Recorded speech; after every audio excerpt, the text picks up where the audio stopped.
Hi ಎಲ್ಲರಿಗೂ ನಮಸ್ಕಾರ. ಇವತ್ತು ನಾವು ಉಡುಪಿಗೆ ಬಂದಿದ್ದೀವಿ. ಉಡುಪಿಯಲ್ಲಿರೋ ಒಂದು ಶ್ರೀಕೃಷ್ಣನ ದೇವಸ್ಥಾನಕ್ಕೆ ಬಂದಿದ್ದೀವಿ. ಶ್ರೀಕೃಷ್ಣನ ಒಂದು ದರ್ಶನ ಮಾಡ್ಕೊಂಡು ಹೋಗೋಣ ಅಂತ ಬಂದಿದ್ದೀವಿ. ಉಡುಪಿ ಅಂದ್ರೆ ಒಂದು ಶ್ರೀಕೃಷ್ಣನ ಒಂದು ಮಹಿಮೆ ಇರುವಂತಹ ಒಂದು ದಕ್ಷಿಣ ಭಾರತದ ಸುಪ್ರಸಿದ್ಧ ದೇವಸ್ಥಾನ. ಈ ವಿಡಿಯೋದಲ್ಲಿ ಉಡುಪಿ ಹೇಗಿದೆ ಅಂತ ನಾವು ನಿಮಗೆ ಇದರಲ್ಲಿ ತೋರಿಸ್ತೀನಿ. ಎಲ್ಲರೂ ನೋಡಿ, ಶ್ರೀಕೃಷ್ಣನ ಒಂದು ಕೃಪೆಗೆ ಪಾತ್ರರಾಗಿ. ನಾವು ಹೋಗಿದ್ದು ಭಾನುವಾರ ಎಲ್ಲರಿಗೂ ರಜೆ ಇರುತ್ತೆ. ಆದ ಕಾರಣದಿಂದ ದೇವಸ್ಥಾನ ತುಂಬ ರಶ್ ಆಗಿತ್ತು. ಇಲ್ಲಿರುವ ವೆಹಿಕಲ್ಸ್ನ ನೋಡಿದ್ರೆ ಗೊತ್ತಾಗುತ್ತೆ ಎಷ್ಟು ರಶ್ ಇದೆ ಅಂತ. ಬೇರೆ ದಿನಗಳಲ್ಲಿ ಇಷ್ಟೊಂದು ರಶ್ ಇರೋದಿಲ್ಲ. ಅದು ಬೇಸಿಗೆ ಬೇರೆ ರಜೆ ಅಲ್ವಾ. ಎಲ್ಲರೂ ಸಹ ಕುಟುಂಬ ಸಮೇತರಾಗಿ ಮಕ್ಕಳೆಲ್ಲ ಕರ್ಕೊಂಡು ದೇವಸ್ಥಾನ ಎಲ್ಲ ಬಂದಿರ್ತಾರೆ. ನೋಡಿ ಎಷ್ಟೊಂದು ವೆಹಿಕಲ್ಸ್ ಎಲ್ಲ ಬಂದಿದ್ದಾವೆ ಅಂತ. ಅಬ್ಬಾ ತುಂಬ ರಶ್ ಇದೆ ಅಂತ ಕಾಣುತ್ತೆ. ಇದೇ ನೋಡಿ ಶ್ರೀಕೃಷ್ಣ ಮಠದ ಮಹಾದ್ವಾರ. ನೋಡೋದಕ್ಕೆ ಎಷ್ಟೊಂದು ತುಂಬ ಚೆನ್ನಾಗಿದೆ. ಎಲ್ಲ ಭಕ್ತರು ದರ್ಶನವನ್ನು ಮಾಡಿಕೊಂಡು ಆಚೆ ಬರ್ತಾ ಇದ್ದಾರೆ. ಈಗ ನಾವು ಒಳಗಡೆ ಹೋಗ್ತಾ ಇದ್ದೀವಿ ಪರಮಾತ್ಮನ ದರ್ಶನವನ್ನು ಮಾಡೋದಕ್ಕೆ. ಉಡುಪಿ ಶ್ರೀಕೃಷ್ಣನ ಬಗ್ಗೆ ಹೇಳುವುದಾದರೆ, ಇವನು ಕಡಗೋಲು ಶ್ರೀಕೃಷ್ಣ. ಅಂದರೆ ಪರಮಾತ್ಮ ಮಜ್ಜಿಗೆಯನ್ನು ಕಡಿಯಲು ಬಳಸುವ ಕಡಗೋಲನ್ನು ಹಿಡಿದುಕೊಂಡಿದ್ದಾನೆ. ನೀವು ಎಲ್ಲರೂ ಕೊಳಲನ್ನು ಊದುವ ಶ್ರೀಕೃಷ್ಣನನ್ನು ನೋಡಿದ್ದೀವಿ. ಆದರೆ ಇಲ್ಲಿ ಕಡಗೋಲನ್ನು ಹಿಡಿದುಕೊಂಡಿದ್ದಾನೆ. ಇದು ಪ್ರಪಂಚದಲ್ಲಿಯೇ ಎಲ್ಲಿಯೂ ನೋಡಲು ಸಾಧ್ಯವಿಲ್ಲ. ಅದೇ ಇಲ್ಲಿನ ಒಂದು ವಿಶೇಷತೆ. ಅಕಸ್ಮಾತ್ ನಿಮ್ಮ ಹತ್ರ ಲಗೇಜ್ ಇತ್ತು ಅಂತಂದರೆ ಲಗೇಜ್ ಇಡೋದಕ್ಕೆ ಎಲ್ಲ ಥರದ್ದು ಒಂದು ಫೆಸಿಲಿಟಿ ಕೂಡ ಇದೆ. ಸ್ವಲ್ಪ ಏನಾದರೂ ಲಗೇಜ್ ಇತ್ತು ಅಂತಂದರೆ ನೀವು ತಗೊಂಡು ಕೂಡ ಹೋಗ್ಬೋದು. ಅದಕ್ಕೆ ಅನುಮತಿ ಕೂಡ ಇದೆ. ದೇವಸ್ಥಾನದ ಅಕ್ಕಪಕ್ಕ ಎಲ್ಲ ತರಹದ ಅಂಗಡಿಗಳು ಕೂಡ ಇದ್ದಾವೆ. ಪೂಜಾ ಸಾಮಗ್ರಿಗಳ ಅಂಗಡಿಗಳು ಕೂಡ ಇದ್ದಾವೆ. ಶ್ರೀಕೃಷ್ಣನ ಮೂರ್ತಿ ಇರುವಂತಹ ಒಂದು ಅಂಗಡಿಗಳು ಕೂಡ ಇದ್ದಾವೆ. ನಿಮಗೆ ಇಷ್ಟ ಆದರೆ ನೀವು ಪರ್ಚೇಸ್ ಕೂಡ ಮಾಡ್ಬೋದು. ತುಂಬ ಬಿಸಿಲು ಅಂದರೆ ಬಿಸಿಲು, ಸಿಕ್ಕಾಬಿಟ್ಟೆ ಬಿಸಿಲಿತ್ತು, ಸೆಕೆ ಬೇರೆ. ಆದರೂ ಕೂಡ ಭಕ್ತಾದಿಗಳು ತುಂಬಾ ಜನ ಸೇರಿಕೊಂಡಿದ್ದರು. ಯಾಕೆಂದರೆ ಶ್ರೀಕೃಷ್ಣನ ಒಂದು ನಾಮಸ್ಮರಣೆಯಲ್ಲಿ ಯಾರಿಗೂ ಸೆಕೆನ ಅಂತ ಅನಿಸ್ತಾ ಇದ್ದಿಲ್ಲ. ಬಿಸಿಲು ಕೂಡ ಯಾವುದು ಕೂಡ ಎಫೆಕ್ಟ್ ಕೂಡ ಆಗ್ತಾ ಇದ್ದಿಲ್ಲ. ನೋಡಿ ಜನ ಇಷ್ಟೊಂದು ಜನ ತುಂಬಿಕೊಂಡಿದ್ದಾರೆ ಅಂತ.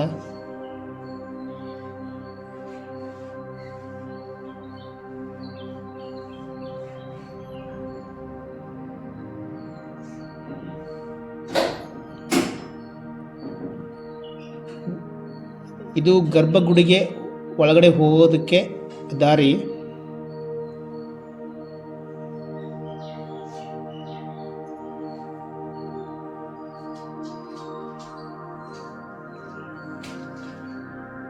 ನಾವು ಹೋಗಿದ್ದ ದಿನ ಒಂದು ಫಂಕ್ಷನ್ ಇತ್ತು ಅಂತ ಕಾಣುತ್ತೆ. ಅದಕ್ಕೋಸ್ಕರ ದೇವಸ್ಥಾನ ಎಲ್ಲ ಅಲಂಕಾರ ಮಾಡಿದ್ರು.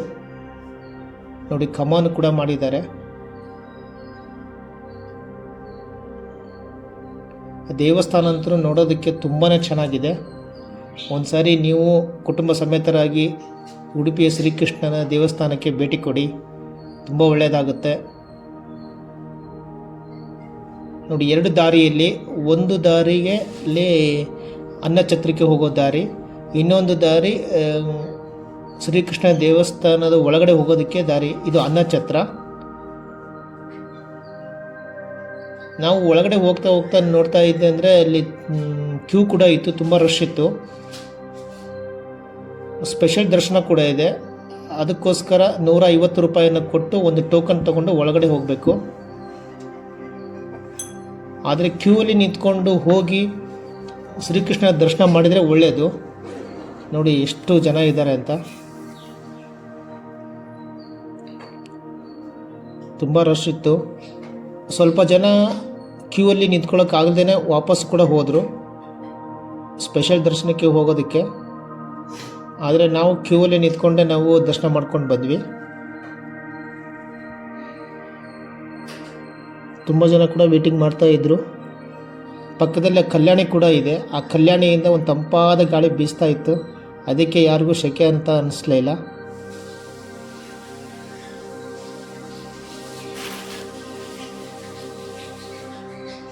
ನೋಡಿ, ಶ್ರೀಕೃಷ್ಣನ ದರ್ಶನಕ್ಕಾಗಿ ಭಕ್ತಾದಿಗಳು ಕಾಯ್ತಾ ಇದ್ದಾರೆ. ಸರತಿ ಸಾಲಿನಲ್ಲಿ ನಿಲ್ಲೋದಕ್ಕೆ ಆಗಲ್ಲ ಅಂತಂದರೆ 150 ರೂಪಾಯಿ ಕೊಟ್ಟು ಸ್ಪೆಷಲ್ ದರ್ಶನ ಕೂಡ ಮಾಡ್ಬೋದು.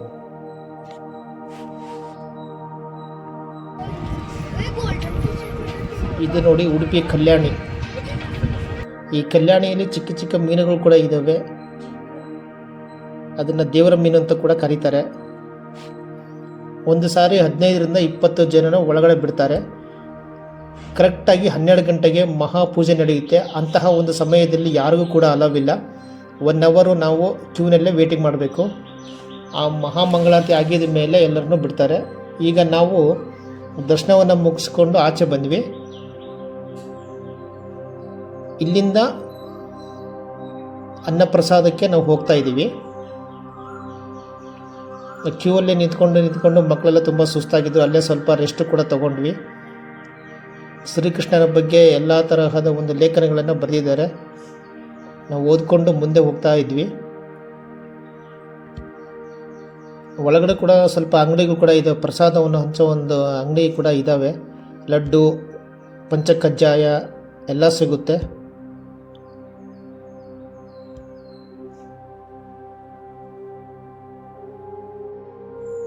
ಇನ್ನೊಂದು ವಿಶೇಷ ಏನೆಂದರೆ, ಅಲ್ಲಲ್ಲಿ ಟಿ ವಿಯಲ್ಲಿಯೂ ಸಹ ನಾವು ಗರ್ಭಗುಡಿಯಲ್ಲಿರುವ ಶ್ರೀಕೃಷ್ಣನನ್ನು ನೋಡ್ಬೋದು.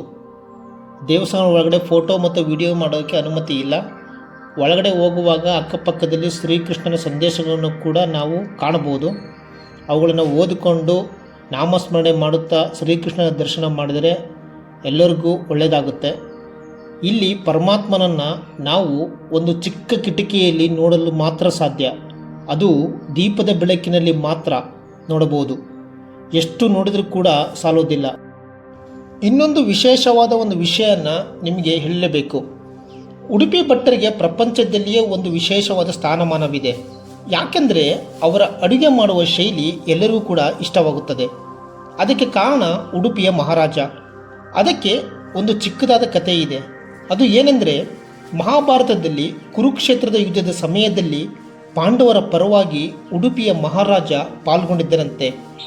ಶ್ರೀಕೃಷ್ಣನ ಆಜ್ಞೆಯ ಮೇರೆಗೆ ಧರ್ಮ ಮತ್ತು ಅಧರ್ಮಗಳ ನಡುವೆ ನಡೆಯುತ್ತಿದ್ದ ಯುದ್ಧದಲ್ಲಿ ಪಾಲ್ಗೊಳ್ಳುವ ಎಲ್ಲ ಸೈನಿಕರಿಗೂ ಭೋಜನ ತಯಾರಿಸುವ ಜವಾಬ್ದಾರಿಯನ್ನು ವಹಿಸಿಕೊಂಡಿದ್ದನಂತೆ. ಶ್ರೀಕೃಷ್ಣ ಉಡುಪಿಯ ಮಹಾರಾಜನಿಗೆ ಈ ಕೆಲಸವನ್ನು ವಹಿಸಿದ್ದನಂತೆ. ಮಹಾರಾಜ ಪರಮಾತ್ಮ ವಹಿಸಿದ ಕೆಲಸವನ್ನು ಅಚ್ಚುಕಟ್ಟಾಗಿ ಮಾಡಿದ್ದನಂತೆ.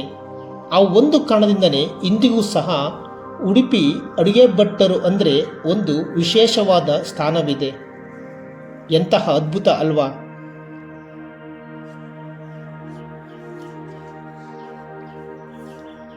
ನೋಡಿ, ಇಲ್ಲಿ ಕೆಳಗಡೆ ಏನಾದರೂ ಫಂಕ್ಷನ್ ಆದರೆ ಉಡುಪಿಯ ಭಟ್ರು ಇಲ್ಲೇ ಅಡುಗೆ ಮಾಡಿ ಪ್ರಸಾದವನ್ನು ತಯಾರಿಸ್ತಾರೆ.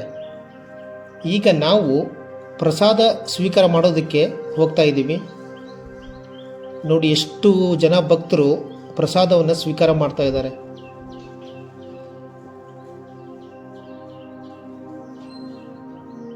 ಉಡುಪಿ ಶ್ರೀಕೃಷ್ಣನ ಪ್ರಸಾದದಲ್ಲಿ ಅನ್ನ ಮತ್ತು ರಸಂ ಅಂತ ಕೊಡ್ತಾರೆ. ಆಮೇಲೆ ಮಜ್ಜಿಗೆನೂ ಕೂಡ ಕೊಡ್ತಾರೆ. ಊಟ ಮಾತ್ರ ತುಂಬಾ ರುಚಿಯಾಗಿತ್ತು. ನಮ್ಮ ಮಕ್ಕಳು ತುಂಬಾ ಇಷ್ಟಪಟ್ಟರು.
ಉಡುಪಿಯಲ್ಲಿ ಶ್ರೀಕೃಷ್ಣ ಮಠವನ್ನು ಸೇರಿ ಇಲ್ಲಿ 8 ಮಠಗಳಿವೆ.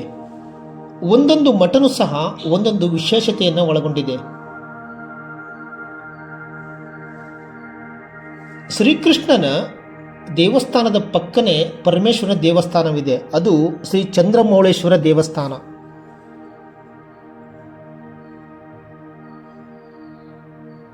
ನೋಡಿ ಎಷ್ಟು ಚೆನ್ನಾಗಿದೆ ಅಂತ. ಇಲ್ಲೂ ಕೂಡ ಪರಮೇಶ್ವರನ ದೀಪದ ಬೆಳಕಿನಲ್ಲೇ ನೋಡಬೇಕು. ಮೇಲ್ಗಡೆ ತೆಂಗಿನ ಗರಿಗಳಿಂದ ಹೊದಿಸಿದ್ದಾರೆ, ಅದಕ್ಕೆ ಸ್ವಲ್ಪ ತಂಪಾಗಿದೆ.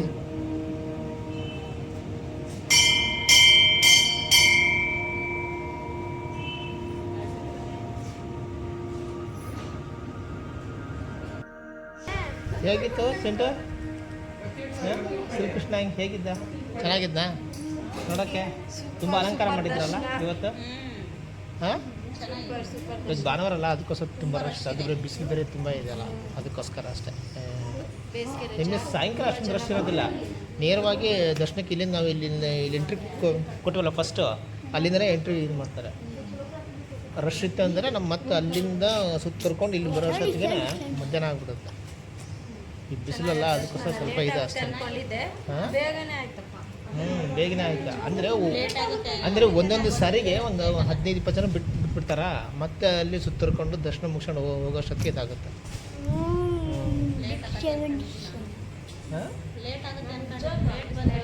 ಲೇಟ್ ಆಗುತ್ತೆ ಅಂದ್ಕೊಂಡ್ವಿ, ತುಂಬ ಬೇಗನೆ ಆಯಿತು. ನೋಡ್ರಿ, ಇವಾಗ ನೆಕ್ಸ್ಟು ಅಲ್ಲಿ ಕನಕದಾಸರು ಇದ್ರಲ್ಲ, ಕನಕದಾಸರಿಗೆ ಶ್ರೀಕೃಷ್ಣ ದರ್ಶನ ಕೊಟ್ಟಿದ್ದಲ್ಲ, ಕನಕನ ಕಿಂಡಿ, ಅಲ್ಲಿ ಹೋಗೋಣ ಬನ್ನಿರಿ. ಈಗ ನಾವು ಕನಕದಾಸರಿಗೆ ಶ್ರೀಕೃಷ್ಣನು ದರ್ಶನ ಕೊಟ್ಟಂತಹ ಒಂದು ಸ್ಥಳ ಇದೆ. ಅದನ್ನು ನಾವು ಎಲ್ಲರೂ ಅದನ್ನು ಕನಕನ ಕಿಂಡಿ ಅಂತ ಕರಿತೀವಿ. ಕನಕನ ಕಿಂಡಿ ಹತ್ತಿರ ನಾವೀಗ ಹೋಗ್ತಾ ಇದ್ದೀವಿ, ಬನ್ನಿ. ಆತನ ಶ್ರೀಕೃಷ್ಣ ಶ್ರೀ ಕನಕದಾಸರ ಭಕ್ತಿಯನ್ನು ಮೆಚ್ಚಿ ಅವರಿಗೆ ದರ್ಶನವನ್ನು ನೀಡಿದಂತಹ ಒಂದು ಸ್ಥಳ ಇದು. ಅದು ಯಾವುದಂತ ಗೊತ್ತಾ? ಇದರಲ್ಲಿ ನೋಡಿ ತೋರಿಸ್ತೀನಿ ನೋಡಿ, ಕನಕ ಗೋಪುರ.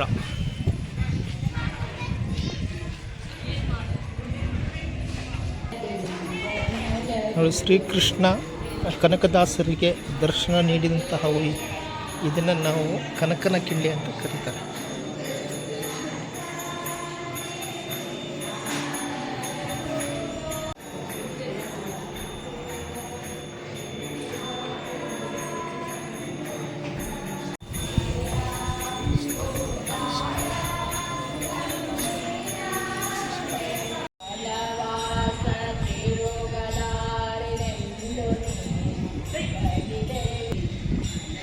ಅವರ ಒಂದು ನೆನಪಿಗೋಸ್ಕರ ಉಡುಪಿಯಲ್ಲಿ ಕನಕ ಮಂದಿರ ಅಂತ ಒಂದು ದೇವಸ್ಥಾನ ಕೂಡ ಕಟ್ಟಿದ್ದಾರೆ ನೋಡಿ.